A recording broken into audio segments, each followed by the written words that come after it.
Hi, today's lesson is on bar chords and trying to improve your bar chords and the way they sound and changing from one bar chord to another.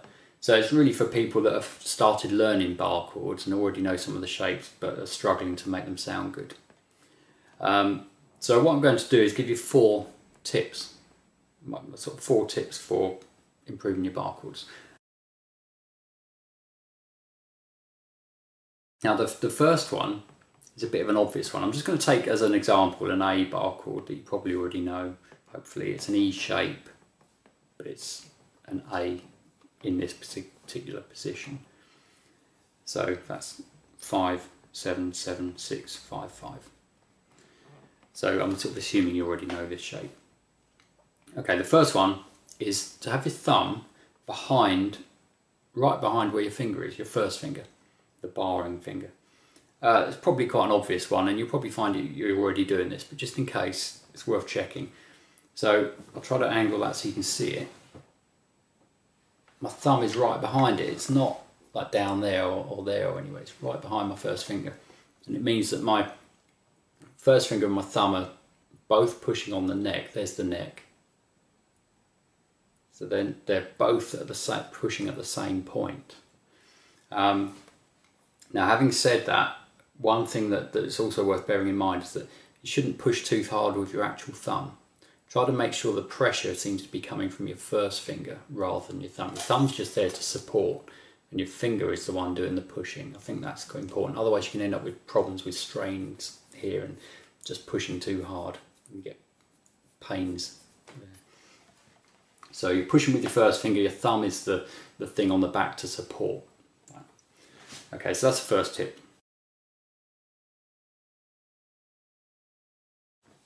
Second one is if you're finding that the bar chord, the actual bar itself, isn't pushing hard enough on the strings, like usually it's the first 2 strings.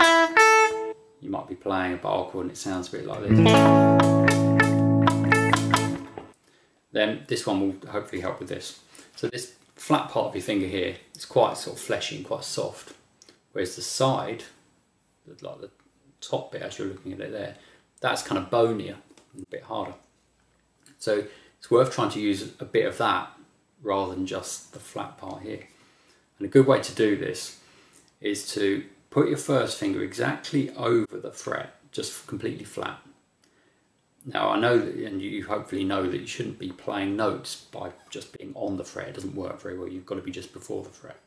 But put it right over the fret like this, flat, roll it back.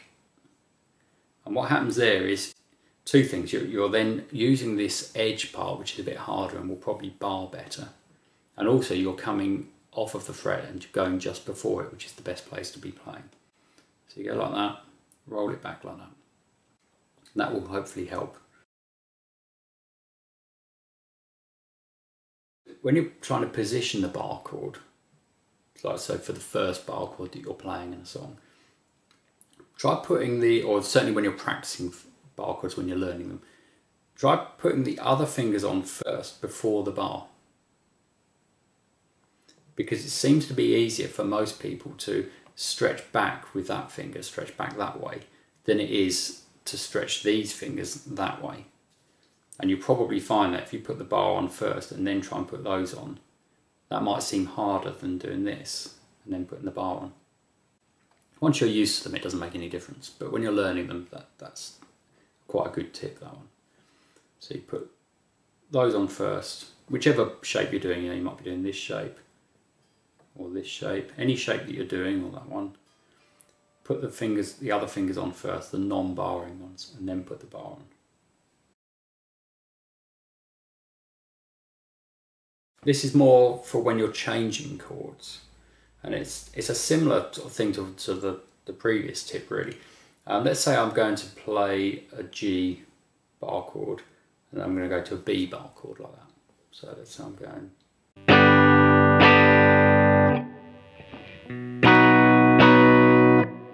Well, what I just did then was take my fingers off and move them all up. Now that doesn't work very well. But also, if I leave them all on, that doesn't work very well either. What I think works best is to keep the other fingers, the non-barring fingers on, keep them in place. You have to relax them a bit so that they can slide, so you don't keep pushing hard. Relax them, but keep them touching their string and keep them in their shape, and then move it. So this one's come away, and when you get in place, put that one back on. So like this. And that's definitely, in my opinion, the easiest way to change from one barre chord to another.